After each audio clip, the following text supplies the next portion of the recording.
Appendix కావచ్చు, కొన్నిసార్లు ఇట్లా ల్యాబ్ సర్జరీ అయినప్పుడు వేరే కండిషన్ ఇన్సిడెంటల్గా డిటెక్ట్ అవ్వచ్చు. ఎండోమెట్రియోసిస్ సివియర్గా ఉంది అన్నప్పుడు అప్పుడే వాళ్ళు లాప్రోస్కోపీ ఫైండింగ్స్లో అలా చెప్పినప్పుడు అలాంటి కపుల్స్ ఇట్లా 6 months 12 months వెయిట్ చేయకుండా వాళ్ళ కండిషన్ని బట్టి ఒకసారి ప్రెగ్నెన్సీ ప్లాన్ చేస్తున్నాము అన్నప్పుడే బేసిక్ ఎవాల్యుయేషన్ చేయించుకోవడం అనేది ఇంపార్టెంట్ అనమాట. సో ఆల్రెడీ ఇర్రెగ్యులర్ సైకిల్స్ ఉన్నాయి అన్నప్పుడు అలాంటి వాళ్ళు కూడా కొంచెం ఇమీడియట్ ఎవాల్యుయేషన్ చేయించుకుంటే ఆ ప్రాసెస్లో ఏదైనా కాజ్ ఐడెంటిఫై అవుతే దాన్ని బట్టి మనం ట్రీట్ చేసుకోవడం అనేది జరుగుతుంది అనమాట.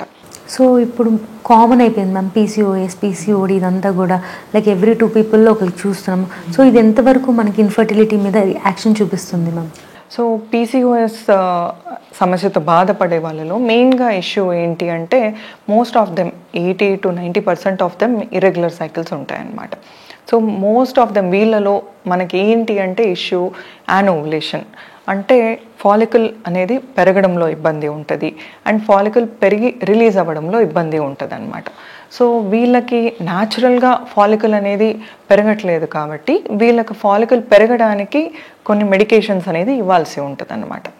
అండ్ దీంతోపాటు ఈ పీసీఓఎస్ సమస్యతో బాధపడే వాళ్ళలో మెజారిటీ ఆఫ్ దెమ్ ఆల్మోస్ట్ ఒక 50 to 60% ఆఫ్ దెమ్ ఒబీస్ కానీ ఓవర్ వెయిట్ కానీ ఉండడం అనేది మనం గమనిస్తూ ఉంటాం అన్నమాట.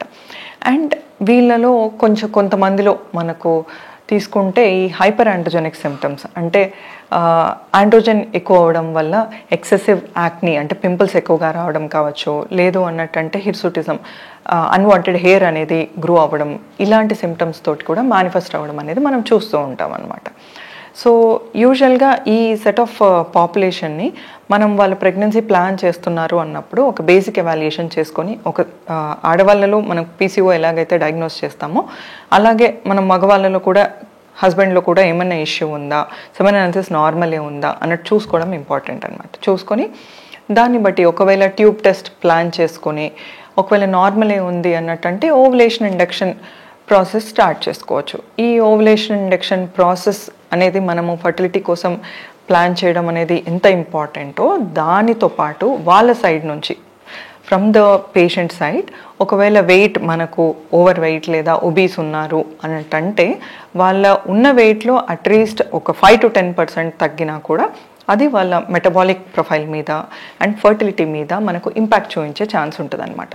సో మెయిన్గా మనకు ఈ మెడికేషన్ తీసుకోవడం ఎంత ఇంపార్టెంటో వాళ్ళు డైట్ ఫాలో అవుతూ అండ్ రొటీన్ ఎక్సర్సైజ్ వాళ్ళ షెడ్యూల్లో ఇన్కల్కేట్ చేసుకొని బిఎంఐ బాడీ మాస్ ఇండెక్స్ని ప్రాపర్ రేంజ్లో మెయింటైన్ చేయడం అనేది కూడా ఈక్వల్ ఇంపార్టెంట్ అనమాట.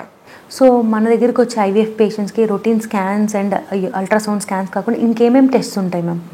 సో బేసిక్గా ఒక కపుల్ ఇన్ఫర్టిలిటీ ఎవాల్యుయేషన్ కోసం వచ్చినప్పుడు వాళ్ళ ఫర్టిలిటీ ఎవాల్యుయేషన్తో పాటు వాళ్ళకి జనరల్ హెల్త్ అండ్ మనకు ఫర్టిలిటీ మీద ఇంపాక్ట్ చూపించే కండిషన్స్ ఏవైతే ఉంటాయో, అంటే ఇప్పుడు మనకు ఉదాహరణకు తీసుకున్నట్టయితే థైరాయిడ్ అబ్నార్మాలిటీ ఉన్నప్పుడు మనకు ప్రెగ్నెన్సీ వచ్చే ఛాన్సెస్ తక్కువగా ఉంటాయి అన్నమాట. సో ఈ థైరాయిడ్ అబ్నార్మాలిటీ ఏంటి, అది హైపోథైరాయిడిజమా హైపర్ థైరాయిడిజమా మనం చూసుకోవాల్సి ఉంటుంది అనమాట. సో కొన్ని బ్లడ్ టెస్ట్ లైక్ థైరాయిడ్తో పాటు కొంతమందికి ఇర్రెగ్యులర్ సైకిల్స్ ఉన్నాయి అంటే ప్రొలాక్టిన్ బ్లడ్ టెస్ట్ ఇలాంటివి సజెస్ట్ చేస్తాము. అండ్ రొటీన్గా షుగర్ ఎవాల్యుయేషన్ అనేది ఇద్దరు వైఫ్ అండ్ హస్బెండ్కి షుగర్స్ అనేది చూసుకోవడం ఇంపార్టెంట్ అనమాట. సో ఈ మనం రొటీన్ ఫర్టిలిటీ ఎవాల్యుయేషన్తో పాటు జనరల్ హెల్త్ ఎలా ఉంది అనేది కూడా మనం ఇనిషియల్గా స్క్రీన్ చేసుకోవడం అనేది ఇంపార్టెంట్ అనమాట.